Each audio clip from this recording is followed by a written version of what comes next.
Abra sua Bíblia comigo, no livro do Apocalipse, capítulo 16, versículo 10.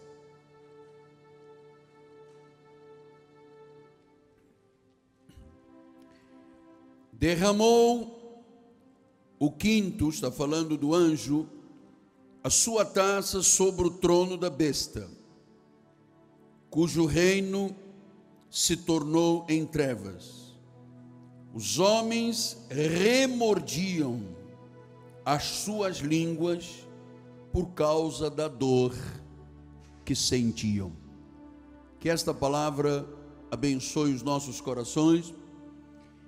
Vou pedir aos meus introdutores, por gentileza, tenham graça com o apóstolo. Vamos agora todos voltar ao lugar. Acabaram as reuniões lá atrás, é hora de ouvirmos o Espírito falar. Oremos ao Senhor.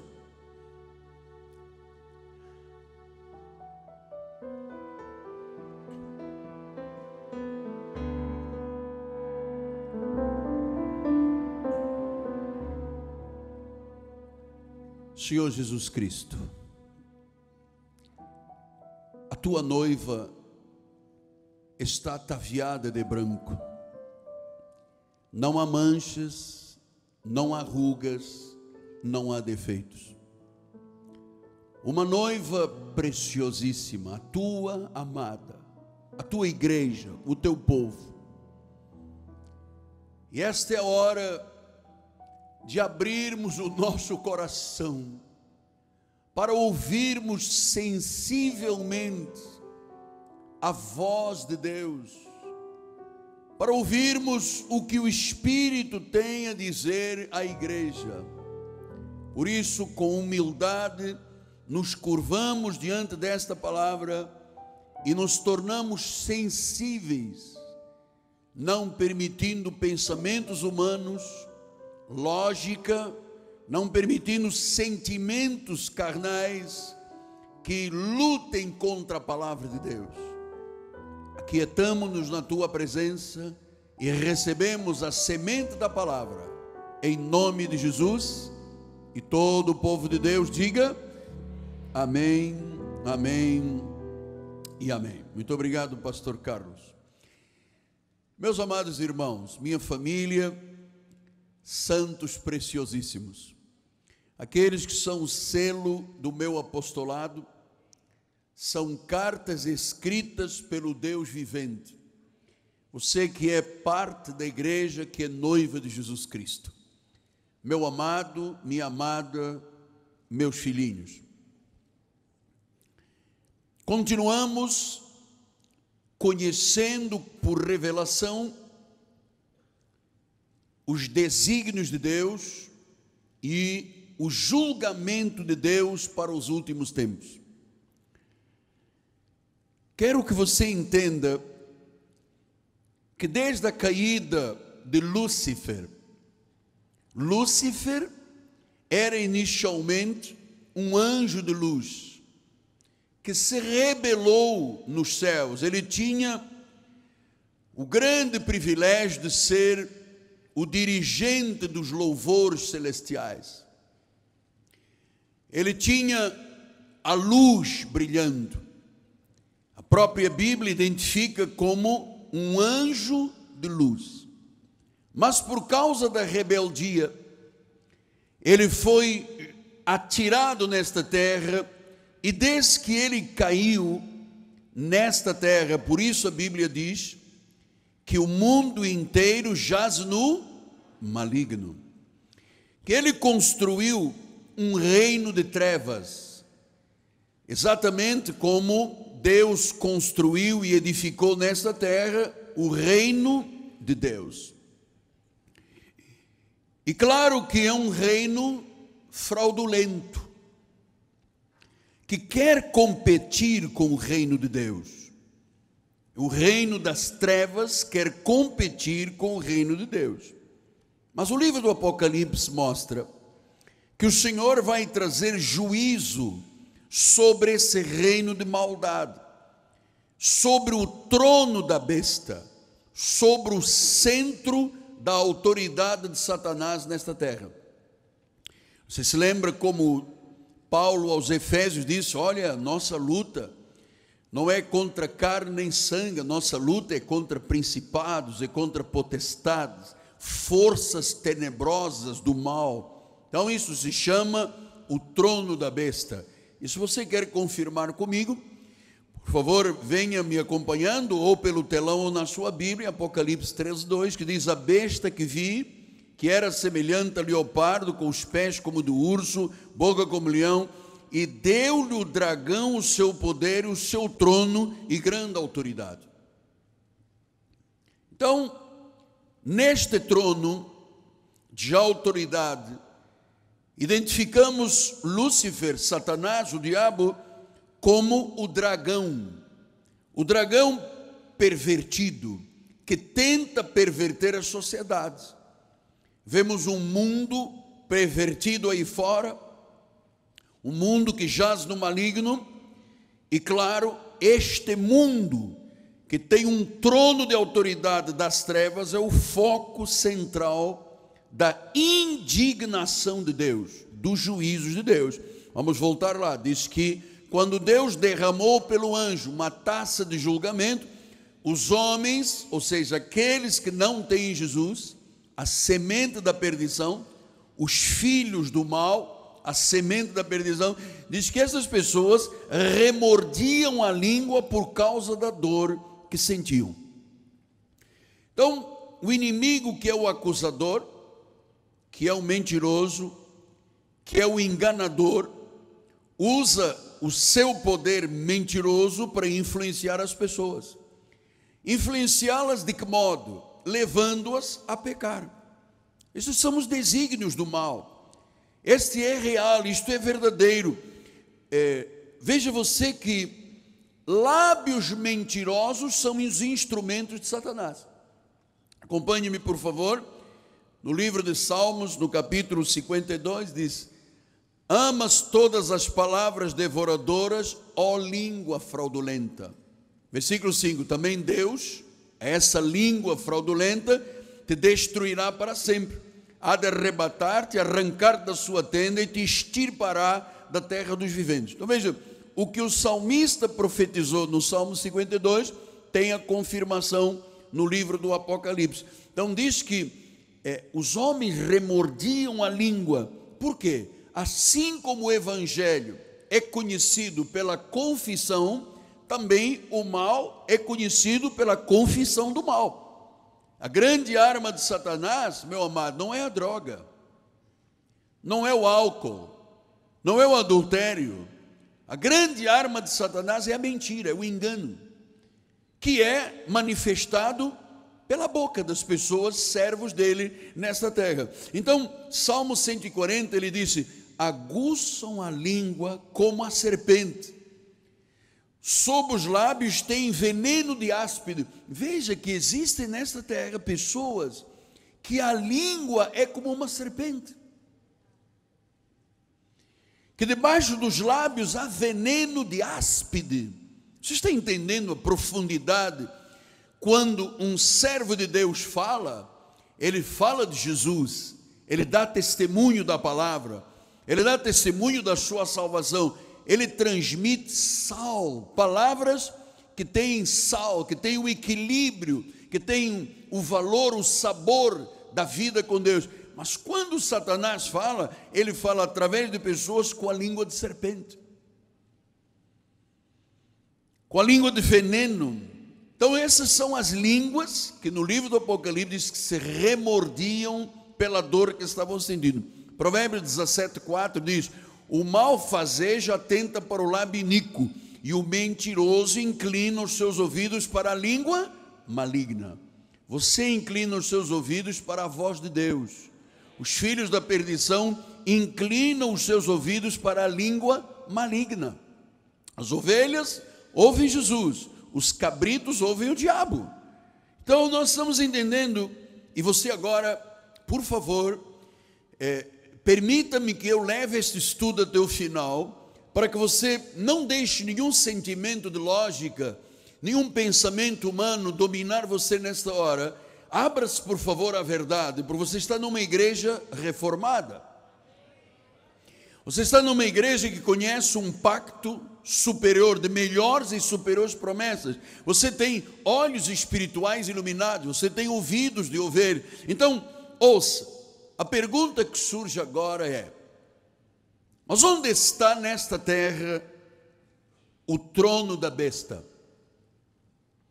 De onde é que sai, onde saem palavras que são como lábios iníquos, como veneno para a vida de um homem ou de uma mulher? De onde sai? Onde está este trono? Por favor, tenha paciência de me ouvir até o final. Todos os historiadores bíblicos, todos os historiadores, todos os reformistas, sempre apontaram que o trono da besta está na cidade de Roma.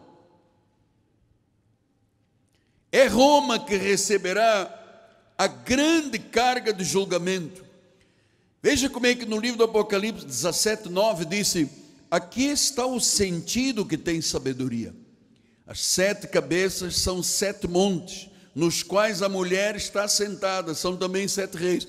Então, quem é esta mulher? Esta mulher é a igreja de Roma. E quem são estes 7 montes? Roma está cercada de 7 montanhas, de 7 montes, de 7 colinas. É Roma. E eu não tenho nenhuma dúvida de lhe transmitir esta verdade, porque eu já fui partícipe do sistema religioso de Roma. Já fui partícipe disto. Então veja como é que diz Apocalipse 17, 5-9. Diz a palavra do Senhor: na sua fronte achava-se escrito um nome, um mistério. Está falando de um sistema religioso, que era um mistério até então. Ele chamou Babilônia, a grande. E ele chama de Babilônia a grande, que é a mãe das meretrizes, das abominações da terra. Nós estamos desde o início explicando como é que a língua tem veneno, é como língua de serpente, é como instruções que vêm do trono da besta para levar as pessoas à perdição. E agora, João, naquele dia do Apocalipse, aquele dia de Patmos, ele tem esta visão e diz que ele viu um mistério. Esse mistério se chamava Babilônia. Ele disse: a grande, a mãe das meretrizes. E agora você tem que parar para observar uma coisa. Babilônia é Roma. Se você conhecer um pouco da história romana, você se impressiona tremendamente. Você vai conhecer como morreram milhares e milhares e milhares de pessoas. Muitos queimados vivos, muitos decapitados por um sistema babilônico, o sistema da besta, o sistema da mentira, do engano de Satanás. E diz que esse sistema Babilônia, a grande, está falando da grande Roma, o sistema religioso romano. E ele diz que ele é a mãe das meretrizes. Significa que o sistema que emana da besta, do trono, do dragão de Roma, é um sistema de meretrício. E vou lhe dizer uma coisa: eu pessoalmente não teria coragem de escrever este versículo. Porque quando se fala em meretrício, está se falando de quê? Prostituição. Então Deus está mandando um julgamento sobre um sistema que se prostitui em termos religiosos. E veja que ele diz mãe de meretrizes, que significa que existe Roma como a mãe, a Babilônia, a mãe meretriz, e diz que ele é mãe de meretrizes, significa que existem hoje, eu vou lhe dizer sem temor de errar, milhares e milhares de lugares que tem uma placa na porta se identificando como igreja, mas lá dentro, na realidade, está a filha da grande meretriz. Olha, se você pensar um pouco, e eu penso que esta igreja é uma igreja de gente inteligente. Se você olhar aqui para a realidade do nosso país, você encontra lugares que se dizem igreja, mas que não passam de um meretrício espiritual. E esta palavra, volto a dizer, é pesada. Mas foi Deus quem identificou o meretrício, a prostituição com as coisas religiosas. Versículo número 6. Então vi a mulher embriagada com o sangue dos santos. Olha aí. Você tem ideia de quantas pessoas Roma mandou matar? Quantas pessoas foram queimadas? Quantos santos? As cruzadas sanguinárias dos papas. Então ele disse, eu vi a mulher, que é Roma, embriagada com o sangue dos santos e com o sangue das testemunhas de Jesus, e quando a vi, admirei-me com grande espanto. Está dizendo João, quando ele teve a revelação do Apocalipse. O anjo, porém, me disse, olha João, por que tu te admiraste? Dir-te-ei o mistério da mulher e da besta, que tem 7 cabeças e 10 chifres que leva a mulher. A besta que viste, era e não é, está para emergir do abismo e caminha para a destruição. E aqueles que habitam sobre a terra, cujos nomes não foram escritos no livro da vida, desde a fundação do mundo, se admirarão, vendo a besta que era e não é, mas aparecerá. Amado, ouça e reflita, por gentileza. Graças a Deus que o nosso nome estava escrito no livro da vida. E por isso você não adora a besta. E por isso Roma não foi suficiente para você, o espiritismo não podia te prender, o ocultismo não podia te prender, qualquer religião seria fragilizar a sua vida. Você é um adorador de Jesus Cristo. O teu nome está inscrito no livro da vida desde antes da fundação do mundo. Então diz que os adoradores da besta, aqueles que não têm o nome escrito no livro da vida, pastor, mas Deus não está escrevendo hoje, por exemplo, não. Se você está aqui é porque o teu nome já estava lá. Deus não está fazendo nada novo. O que Deus está fazendo é manifestando os desígnios que Ele já soberanamente determinou. Então isto é importante, porque no versículo de número 9 disse, aqui está o sentido que tem sabedoria. As 7 cabeças são os 7 montes, nos quais a mulher, a igreja romana, está sentada, e os 7 reis. Então, eu entendo, amado, que em Roma, e se você estuda a história bíblica e vai lá desde a fundação de Roma pelo rei Constantino, o imperador, você percebe que em Roma se instalou o centro do reino da besta. As trevas que são emanadas de Roma não são naturais, são desnaturais.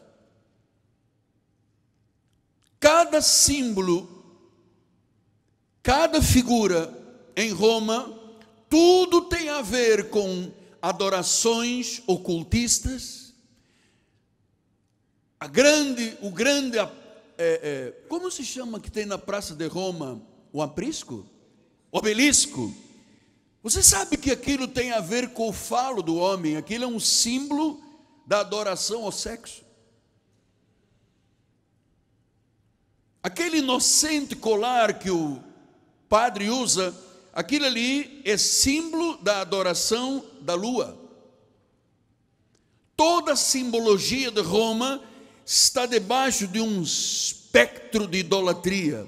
São trevas espirituais, são doutrinas falsas, são heresias. E eu vou lhe dizer agora, porque você está no lugar de reflexão, de estudo. Você não veio aqui para se entreter, você veio aqui para ser pastoreado pelo Espírito Santo.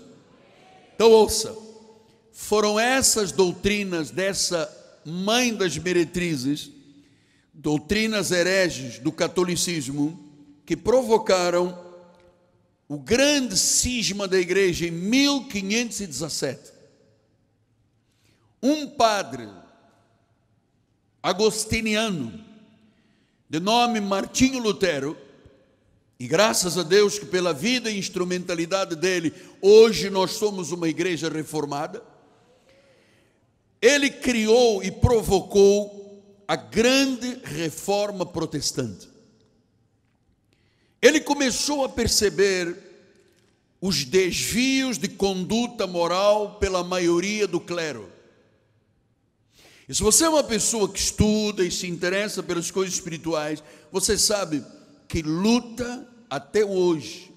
O novo Papa Francisco vem tendo com estas heresias dentro da igreja. O Papa, na primeira reunião que teve com os seus cardeais, ele disse: vocês são doentes, vocês têm Alzheimer de Deus, vocês se esqueceram quem é Deus, vocês vivem numa opulência. Então, dentro da igreja romana, nascem os Opus Dei, os Illuminatis, os Templários.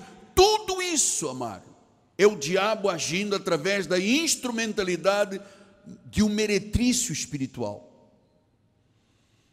Então, Martinho Lutero começou a identificar que o culto aos santos, o culto às relíquias, a veneração de imagens, a veneração de objetos que eram tidos e são tidos como milagrosos, que eram vendidos pela igreja, que queriam oferecer graça e perdão por dinheiro, Martinho Lutero diz: não, isso tudo está errado.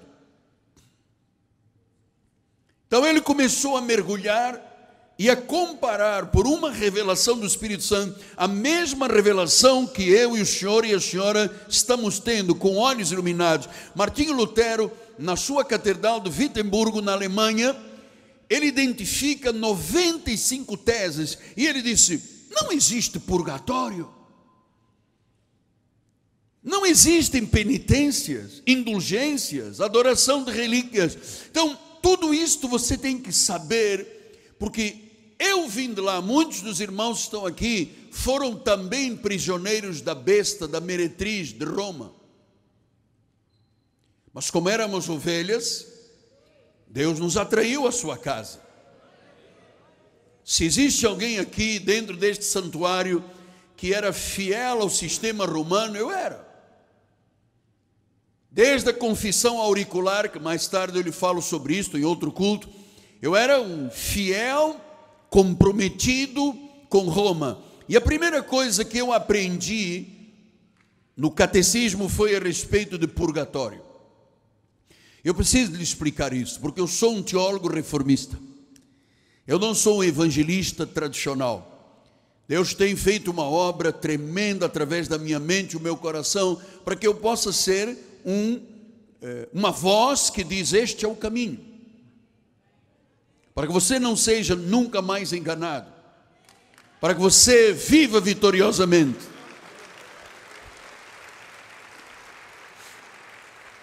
Então, que doutrina é esta? Chamada doutrina do purgatório. Então, o que diz Roma? Que entre o céu e o inferno existe um estado intermediário chamado purgatório. E ali, as pessoas que morreram sem estarem aptas para irem para o céu, são colocados. E que através da influência de vivos, os mortos são transformados, através de rezas, através de missas, através de esmolas, através de ritos e através de pagar preços. Então, o que se faz numa missa quando se pede em favor dos mortos? A missa diz que o padre tem o poder de fazer a clemência divina sobre os defuntos. E que as almas do defunto, que estão nesse estado intermediário, no purgatório, recebem a piedade e o perdão definitivo de Deus. Isso se junta, você sabe, aos dias de finados. Ainda agora, recentemente, você sabe, às vezes as pessoas brigam tanto umas com as outras, e maridos que não são capazes de ofertar uma flor sequer, imagina outras coisas, mas que depois, no dia dos finados, vão e oferecem ramos de flores, e sabe, vivem a vida toda guerreando, depois vão chorar em cima de um túmulo. Vamos aprender isto, amado, que o dia dos finados, a oração pelos mortos isto tudo são doutrinas malignas. Por que eu digo isto? Baseado na Reforma e na Bíblia. Olha como é que Jesus disse em Hebreus 9, 27. E assim como aos homens está ordenado morrerem uma só vez. E quando morrem, imediatamente vem o juízo. Morreu com Jesus, vida eterna, seio de Abraão, paraíso. Morreu sem Jesus, Sheol, inferno, lago de enxofre. Uma pessoa que é colocada no lago de enxofre, através de uma oração de um vivo, ela pode, como morta, sair de lá e ir para o paraíso? Não. Isso é uma heresia.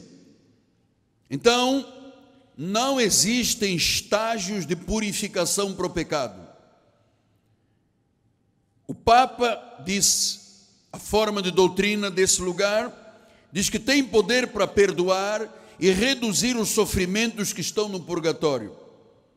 Isto é semelhante ao espiritismo kardecista, que diz que as almas são aperfeiçoadas com o passar do tempo. É absolutamente irreal, não é bíblico, não é de Deus, não existe.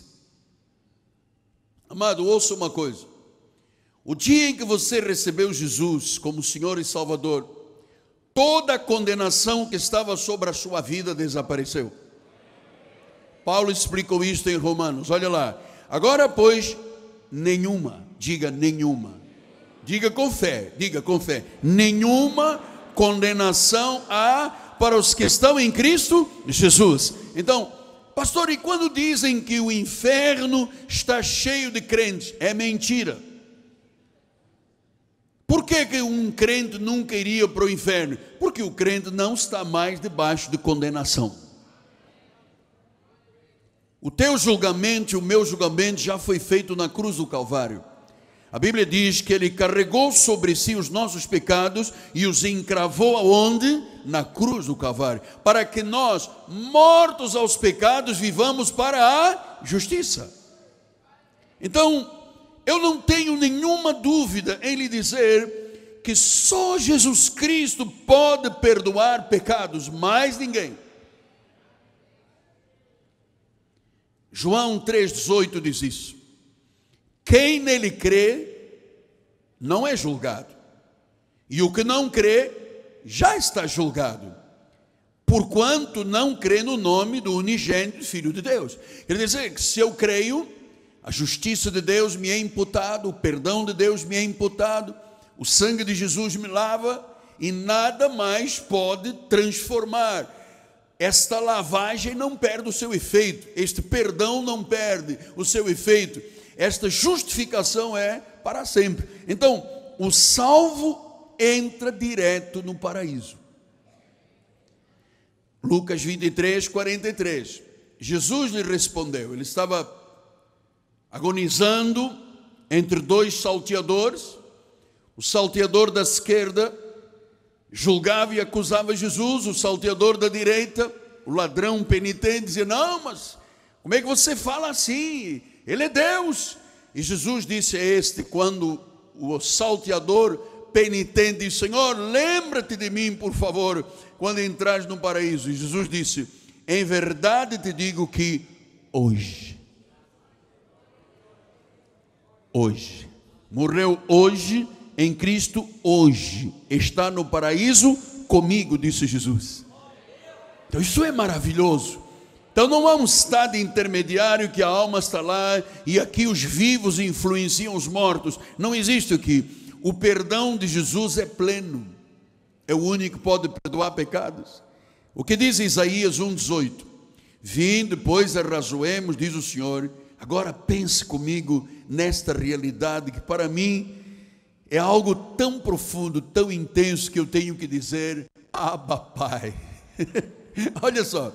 Ainda que os vossos pecados sejam como a escarlata, eles se tornarão brancos como a neve. Ainda que sejam vermelhos como o carmesim, se tornarão em lã. Mas tornarão aonde? Aqui nessa terra. morre com os pecados como escarlata ou carmesim, não é uma oração, uma missa ou pagamento de alguma coisa que vai tirá-lo dessa situação. Romanos 3, 23 a 24.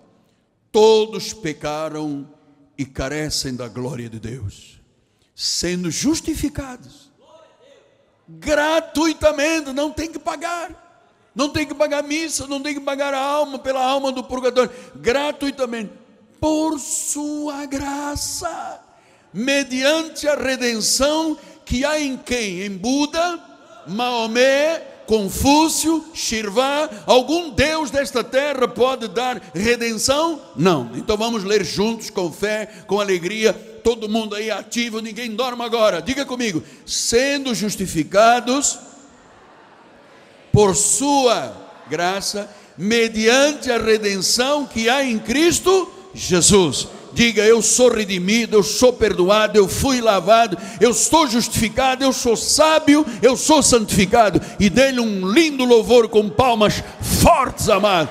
Fortes, você pode, dê glória a Deus.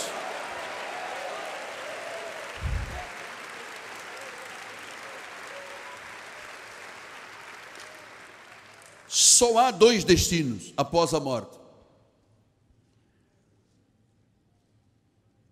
ou céu ou inferno. Não há outro destino. A palavra purgatório não está na Bíblia. Foi uma criação da meretriz, do sistema religioso. Então veja o que disse Mateus 25, 46. Irão estes para o castigo eterno. Está falando dos filhos do diabo, dos injustos, dos perversos. Porém, os justos, diga: eu sou justo. E você é justo porque Ele te justificou. Os justos para a vida, e para o castigo quem vai? O injusto, o filho da perdição. Então João 5,24 foi mais fundo. Ele diz: em verdade vos digo, quem ouve a minha palavra, você está ouvindo a palavra? E crê naquele que me enviou, você está crendo? Tem a vida eterna, não entra em juízo, não vai para o purgatório, mas passou da morte para a... Diga comigo: mas passou da morte para a vida. Diga outra vez: mas passou da morte para a vida. Glória a Deus. Ah, papai. Então Martinho Lutero, há 500 anos, ele foi capaz de entender isto por revelação e disse: o purgatório é um engodo do diabo para desacreditar a palavra que somente os méritos de Cristo libertam a alma. Nós estamos falando desde o início do reino das trevas. Então, o diabo criou um engodo para que a verdade não prevalecesse e os méritos de Cristo fossem anulados. Ele criou o purgatório. Você sabe, quem estuda os reformistas e os reformadores, por exemplo, Zwinglio disse: as escrituras nada sabem de um purgatório após a vida. Isso foi um reformador que disse: não há nada nas escrituras que falem de um purgatório após a vida. E João Calvino, que foi o continuador da obra de Martinho Lutero, um suíço, ele disse nas suas Institutas: precisamos de gritar que o purgatório é uma perniciosa invenção de Satanás, pois destrói o valor da cruz de Cristo e dissipa a fé. Que profundo, que autêntico, que verdadeiro. E ele disse: é uma superstição que só fascina as mentes mais simples e incautas. Então, você veja que tentar destruir o valor da cruz é dar valor ao diabo, amado. A cruz foi o lugar em que minha vida e sua vida foram consumados no seu perdão eterno. Aquele sangue derramado lá naquele lugar, naquele monte que tinha o aspecto de uma caveira, o Monte Gólgota, ninguém pode tirar o valor da cruz. Não há nada nesta terra que possa substituir Jesus. Então, amado, nada pode tirar os méritos e o crédito do sacrifício, da paixão, da morte e da ressurreição de Jesus Cristo. Ainda nos historiadores, a confissão de La Rochelle, uma confissão francesa, falou sobre o purgatório dizendo, é um erro de onde vêm. Então, dessa doutrina do purgatório vêm outros erros. Por exemplo, votos monásticos. Você sabe uma pessoa que se enclausura, diz que está fazendo isto para Deus, então se enclausura no monastério e fica lá aprisionado a vida toda, dizendo, nós estamos aqui em oração, rezando dia e noite, nós somos as carmelitas descalças. Isto é uma heresia. Deus não quer um filho dele enclausurado. Nosso lugar é neste mundo, para que preguemos a palavra a este mundo, amado. Enclausurado não resolve nada. O problema é que vai ficar sem apanhar sol, não tem vitamina D, vai ter um infarto miocárdio rápido. Então, do erro do purgatório vem votos monásticos, peregrinações. Você sabe essas peregrinações, São Tiago de Compostela, peregrinações de Aparecida, Nossa Senhora de Fátima, isso tudo advém do erro do purgatório. A proibição do casamento. Você sabe que isso tudo é um engodo, um elo atrás de outro.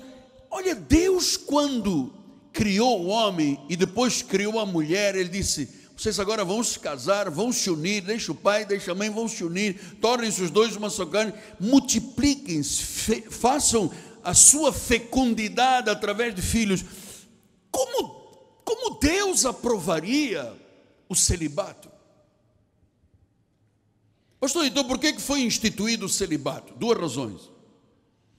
A primeira é que a igreja diz que, no livro do Apocalipse, fala que quem se contamina com mulheres, e eles acham que a contaminação da mulher é a mulher física, a mulher. E essa mulher que contamina são as religiões filhas da meretriz, não tem nada a ver com a mulher que Deus deu a cada homem. Essa é a primeira. Segundo, é que os primeiros papas e os primeiros bispos e padres eram casados. E todas as vezes que um padre, um papa, um bispo morria, o patrimônio da paróquia era dividido entre a esposa e os filhos. Então a igreja começou a enfraquecer e veio um papa e disse, a partir de hoje celibato, ninguém casa. Amado, é a coisa mais irreal, frustrante, indigno. Quando a Bíblia diz que quem aspira ao episcopado tem que ser marido de uma mulher, quem aspira a trabalhar na obra de Deus tem que ser casado, uma mulher, ter os seus filhos debaixo da sua liderança e submissão. Então Deus jamais concorda com o celibato, jamais. E eu vou lhe dizer com temor e tremor, você sabe uma das coisas que mais ofende a Deus, chama-se pedofilia. Você sabe onde é que está o centro da pedofilia? Em muitos lugares romanos. Isto veio a público. Isto veio a público. A igreja de Roma teve que indenizar milhões e milhões de dólares a pessoas que eram vítimas da pedofilia de padres. Então, se Deus criou o homem para ter uma mulher e ter filhos, e mandou procriar e ser fecundos, como é que uma pessoa pode fazer um voto e dizer, não, eu não vou me contaminar com uma mulher para ser puro diante de Deus? Eu não sei onde é que está a falta de pureza quando Deus mandou a pessoa casar-se. Então são os votos, são as peregrinações, é o celibato, é a observação de dias, é a confissão auricular, são as indulgências. Tudo isso eu vou lhe explicar culto a culto. Agora você me pergunta, mas apóstolo, quais as bênçãos que os fiéis recebem de Cristo na hora da morte? Imediatamente, Quando o coração atinge as 2 bilhões de batidas, que é a média, e para o último suspiro e começa a primeira respiração espiritual, a Bíblia diz que nesse momento entra na glória de Deus, os corpos descansam na sepultura até a ressurreição e o espírito passa a gozar das virtudes do reino eternamente. Então eu vou lhe dizer, meu amado, com toda a vénia, mas com toda a autoridade apostólica e profética, purgatório é fantasioso, é blasfemo, é um embuste que tem enganado o mundo. Para mim, o purgatório já é esta terra, amado. É aqui que se faz e é aqui que se paga. É aqui que se confessa e é aqui que se recebe. Ou você recebe de Deus todo o pacote da graça de Deus aqui, e você então tem o destino e a sua vida eterna garantida, ou não é após a morte que vivos influenciam os mortos. Então nós vamos ter que trabalhar aqui nas penitências, nas indulgências, nas relíquias, mas eu queria que você terminasse este culto absolutamente em paz e seguro de que eu lhe ensinei o que há de mais profundo na reforma protestante. Então eu termino com 3 passagens bíblicas e vamos à ceia do Senhor. 1 de Timóteo 2,5. Perfeita esta passagem, irretocável, um quadro de Deus. Ele disse: porquanto há um só Deus, um só mediador entre Deus e os homens. Quem é? Cristo Jesus, homem, no seu ministério de filho. Portanto, não há 2 mediadores. Eu não posso mediar por outra pessoa. Salvação é individual. E eu vou dizer-lhe, amado, não saia deste lugar, se eventualmente você ainda não teve um reencontro com o seu Pai, com o Criador, não saia esta noite sem o confessar como Jesus, o Senhor. Porque a Bíblia diz que é com o coração que se crê, com a boca que se confessa que Jesus Cristo é o Senhor, e é salva a pessoa. Não saia daqui sem no seu lugar você ter um ato de reconciliação, de penitência e dizer: Senhor, eu reconheço que sou um pecador, eu preciso de um Salvador, Tu és o meu mediador, Tu és o meu Senhor, porque há um só Deus, amado. Vamos para o segundo, João 1:29.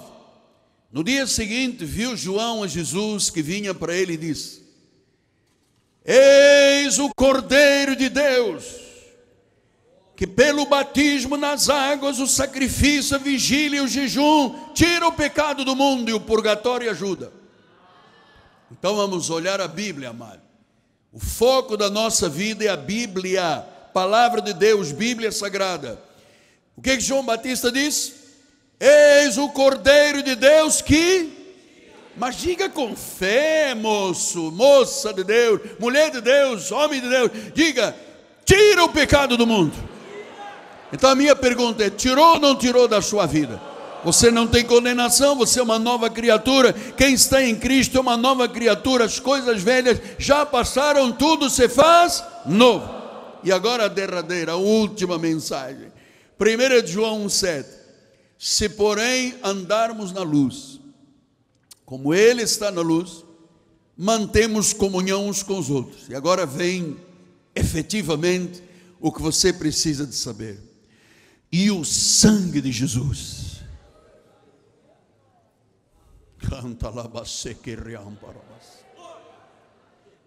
o sangue de Jesus, diga: o sangue de Jesus. Amado, eu temo e tremo.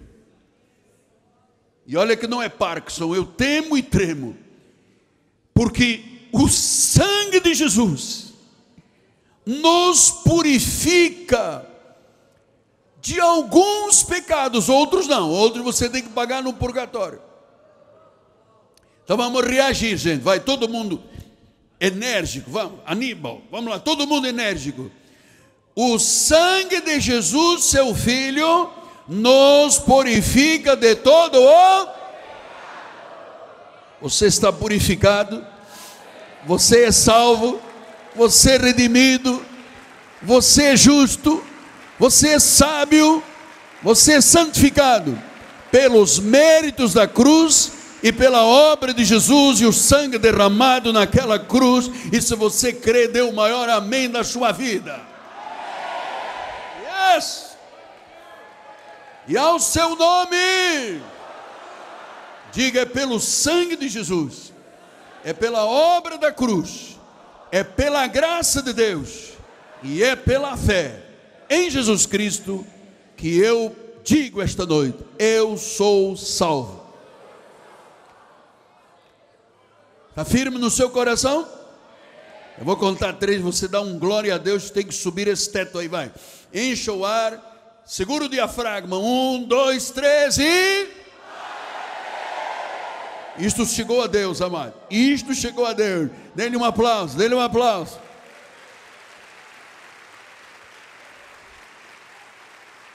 Aleluia. Curva a sua cabeça, Senhor Jesus.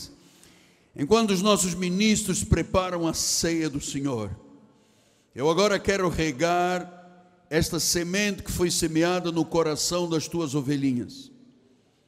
Mas acima de tudo eu quero te pedir, Senhor, que tu confirmes esta palavra. Que ninguém saia daqui esta noite com qualquer dúvida. A nossa mente é a mente de Cristo. Nós temos a mente de Cristo. Estamos aqui, ó Deus, checando coisas espirituais, conferindo coisas espirituais com espirituais. E neste momento, Pai, seja ativada na mente de todos estas verdades. Seja ativada na tua mente, a mente de Cristo.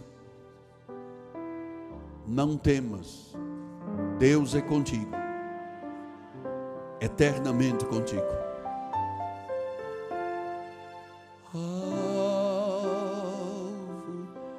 Mais que a neve.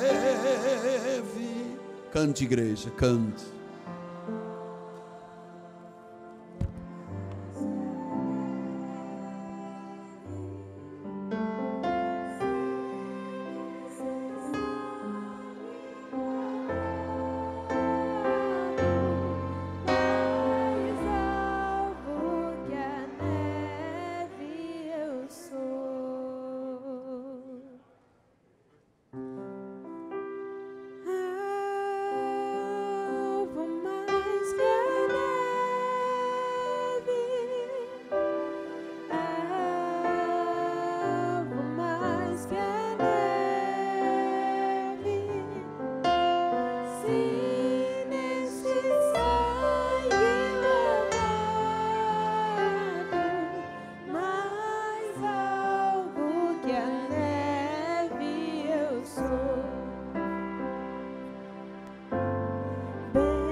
Nesse sangue lavado, mais alvo que a neve eu sou. Vamos cantar outra vez o refrão. Alvo mais que a neve pelo sangue de Jesus Cristo. Mais que a neve,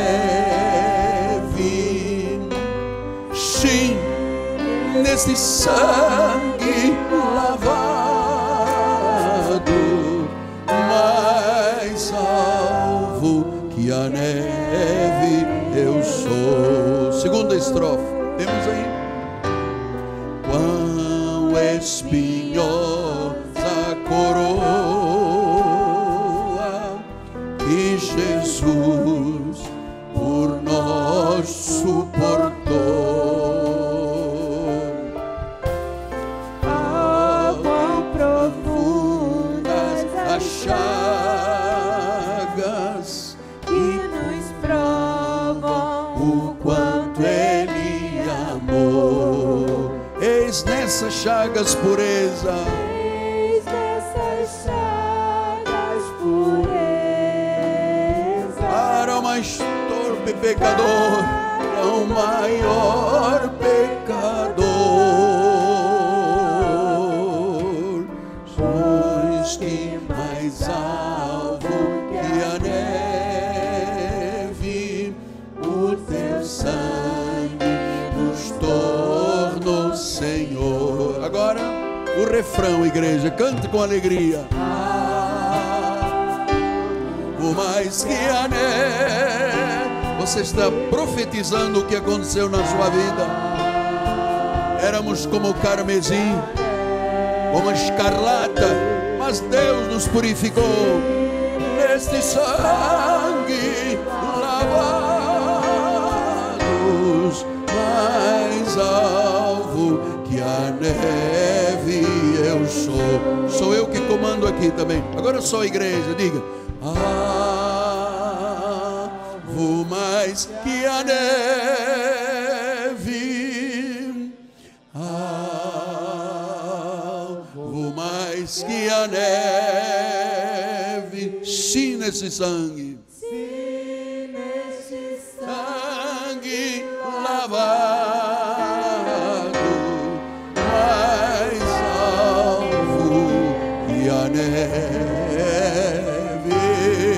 eu sou, eu sou.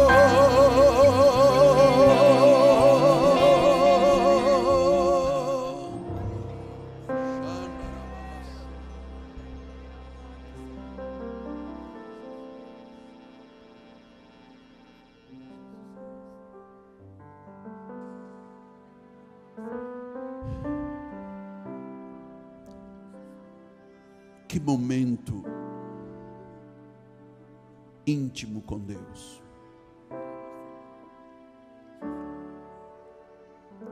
Nós cremos na presença real de Deus quando celebramos a ceia com pão e vinho. E este é um momento muito importante para a nossa fé. É o momento do milagre, porque o corpo e as chagas de Jesus, o seu sacrifício, diz que por suas chagas fomos sarados. Eu creio, amado, que depois de abençoarmos o pão, quando estivermos comendo, chover fé, não haverá nenhuma doença que resistirá ao poder das chagas de Cristo. O castigo que nos traz a paz foi sobre ele. Nós somos livres. E agora você vai ver manifestado no seu corpo o que a fé manifesta neste momento. O Senhor Jesus Cristo, tendo tomado o pão em suas mãos, o abençoou, partiu e deu aos seus discípulos, dizendo: este é o meu corpo.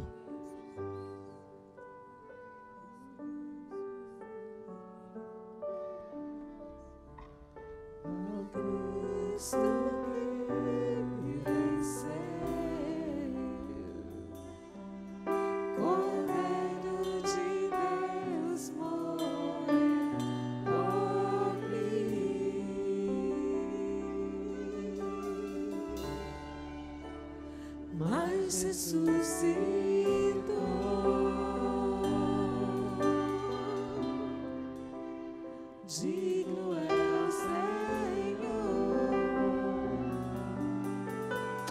Aleluia. O Senhor, tendo tomado o pão em suas mãos, Ele abençoou e disse: este é o meu corpo. Nós não estamos apenas diante de um pedaço de pão, um pão sem fermento, um pão asmo. Nós estamos diante da fé.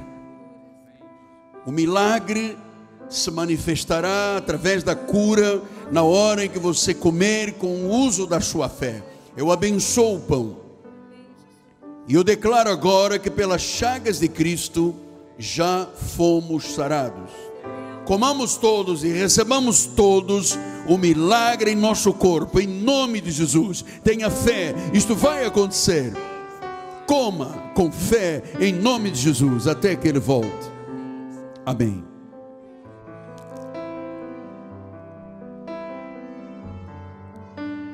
Graças eu te dou, Pai, pelo preço que pagou, sacrifício de amor que me comprou, ungido do Senhor, pelos cravos em tuas mãos. De igual modo, o Senhor, tendo tomado o cálice em suas mãos, o abençoou. E Ele disse: este é o cálice da nova aliança. O Senhor estava mostrando ali que a igreja de Jesus não tem mais nenhum compromisso com a velha aliança, com Moisés, com sacrifícios, com abluções, com preços a pagar, com maldição. Ele estava dizendo ali que a nova aliança era a resposta de Deus para os gentios. Por isso, a nova aliança e o cálice nos confirmam que fomos purificados dos nossos pecados. Jesus disse a Paulo: Paulo, diga ao povo que se lembre, em memória de mim, até que eu volte. Então, em memória de Jesus, eu abençoo o cálice que temos em mãos. E eu declaro que a nova aliança tem efeitos eternos na nossa vida. E que por este sangue derramado, nós somos salvos eternamente. Eu abençoo e digo: bebamos todos, até que Ele volte, em nome de Jesus. Amém, Senhor.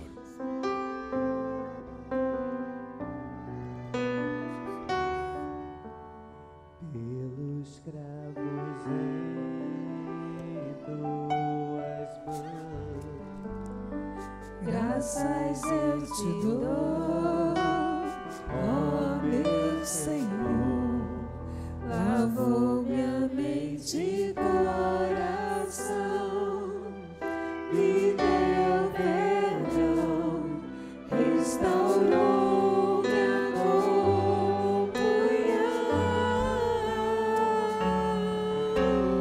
Digno é o Senhor,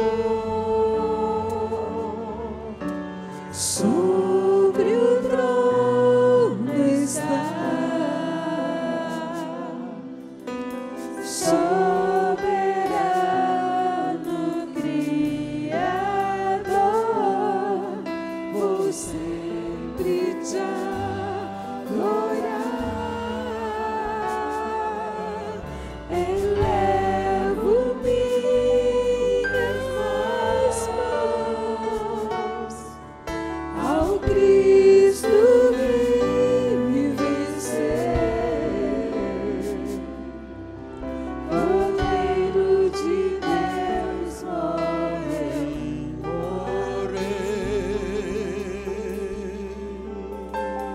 Mas ressuscitou. Aleluia.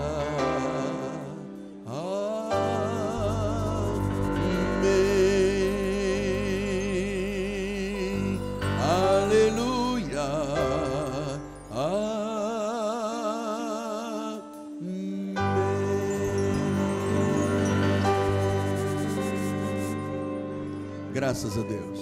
Graças a Deus. Vamos dar um aplauso ao Senhor. A Bíblia diz: batam palmas todos os povos. A Ele, somente o Senhor Jesus Cristo, toda a honra, louvores e glória. Estamos terminando o nosso dia de ceia, o nosso dia de santificação e de consagração a Deus. E eu louvo ao Senhor por você amar a Jesus, você ter aprendido a buscar o reino em primeiro lugar, amar esta igreja, amar este apostolado. E eu louvo a Deus. E eu digo, amado, este mês, nestes 57 dias, começando do dia de hoje, você vai ver o extraordinário, o sobrenatural, o mover de Deus. Obrigado por você amar a Deus, amar o apostolado, amar a igreja. Profetizo uma semana poderosa e um mês de grande abundância, em nome de Jesus. Amém? Vamos ficar de pé. A bispa Primaz vai dar a bênção final. E antes de você sair, abraça algumas pessoas da igreja. Se possível, 7, o número da perfeição, em nome de Jesus. Glórias ao Senhor. Levante as suas mãos em gratidão a Deus. Obrigada, Pai, por mais esses momentos em Tua casa, Senhor, onde nós podemos, Senhor, ver e ouvir do Teu poder majestoso, Pai. Senhor, dá ordens agora aos Teus anjos que nos levem em paz. Senhor, livra-nos de todos os males, torna-nos invisíveis, Senhor, para o mal, porque nós cremos na Tua proteção absoluta. Saímos daqui certos que Tu irás nos surpreender nesse mês de novembro com grandes coisas, Senhor, com grandes conquistas, Senhor, em nome de Jesus. Saia daqui feliz, porque você foi escolhida por Deus para ser uma ovelha bendita. Graça e paz, um mês de abundância. Amém.